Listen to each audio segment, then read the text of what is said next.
categories where the sets of relationships are themselves categories, and so we start to bring in notions of higher category theory in a very, well, concrete setting, at least.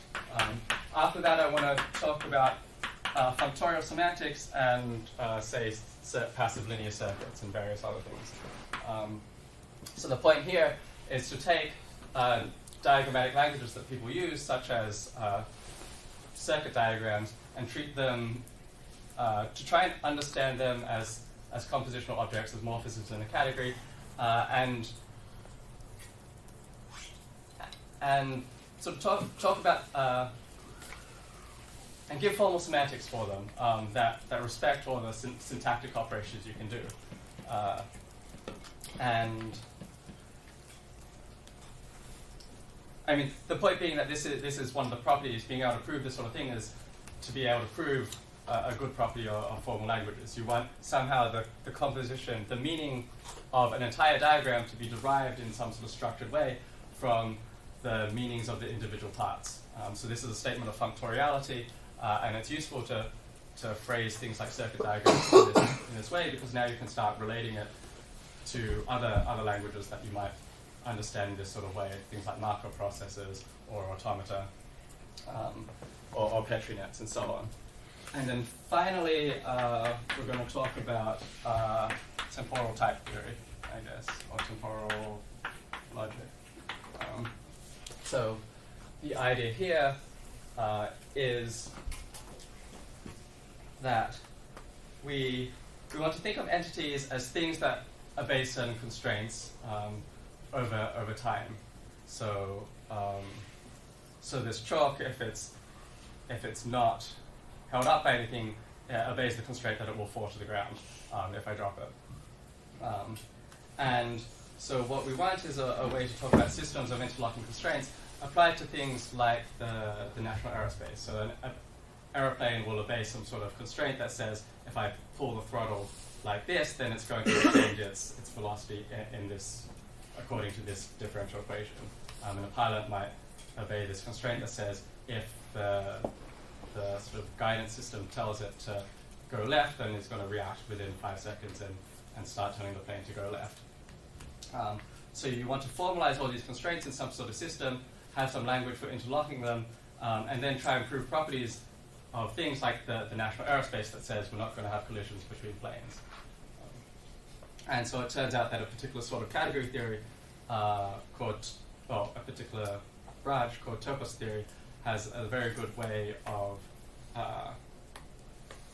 formalizing this, and then you can sort of develop internal languages or internal logics of a topos which help you prove this sort of safety property. So those will be the 7 lectures. Anything to add, David? No. So we'll be in this room every time, but most of the time, Look for a bigger room. We might look for a bigger room, I guess.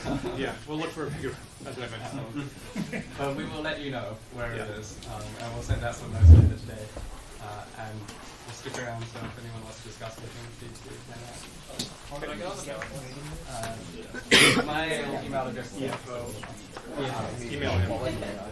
Yeah, so email Brendan if you want to get on the mailing list to find out about updates and stuff.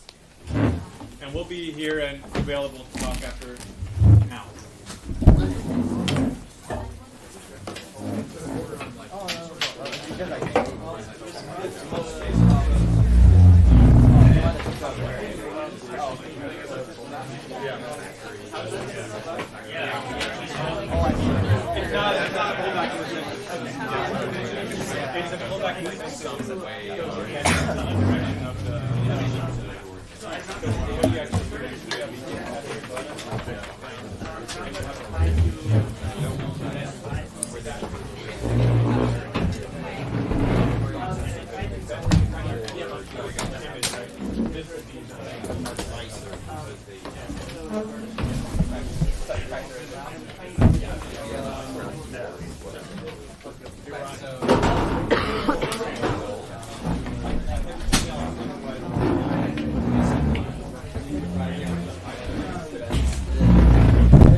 Okay.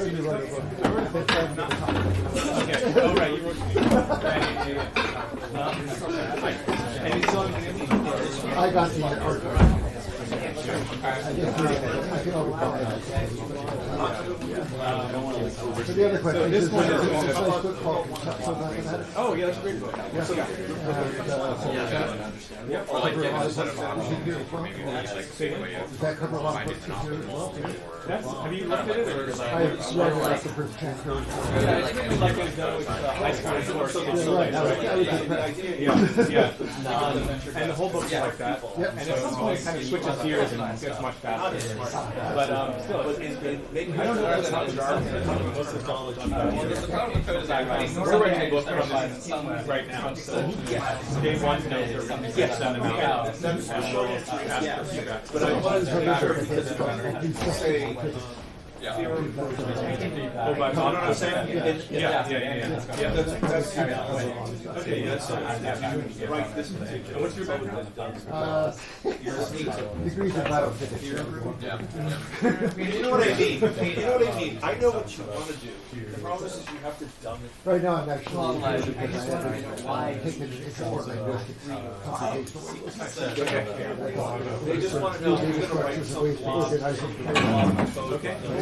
Very applicable on those lines. I really want to talk to you about that. Question is, Okay. Thank you. What's your name again? Tim, right? Okay. just know. See you.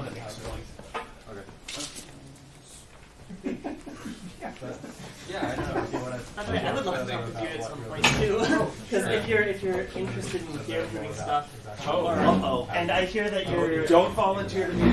if I cut David's right. Yeah, we are interested in peer review stuff.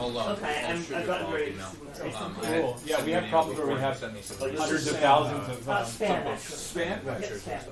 This is span of my neighbor. Yeah, I remember. Okay. We actually met like years ago. Yeah, we did. Yeah, I remember why. I had some questions about designing some math software. Thanks. We'll see you on Yeah, thanks for Like a coming. half hour. Okay, we're going to It was actually kind of fun. Oh, great. Yeah. No, your neighbor is in today's. I think he might. Oh, today. Yeah. Yeah, that's how I know. Yeah. Yeah. So we need to prove Yeah. hundreds of thousands of theorems per second kind of thing. Wow, that is extraordinarily interesting. I'd love to talk more about this. Okay, great. Yeah. That's the notes That's are a higher. The notes. I thought it was not that. So, Yeah. I'm up to date. It's creating extra work. Are you allowed to? I'll send you an email. I have a camera, by the way. That was great. Like 7 minutes. All right. Which is pretty good. Pretty good. Yeah. Great. The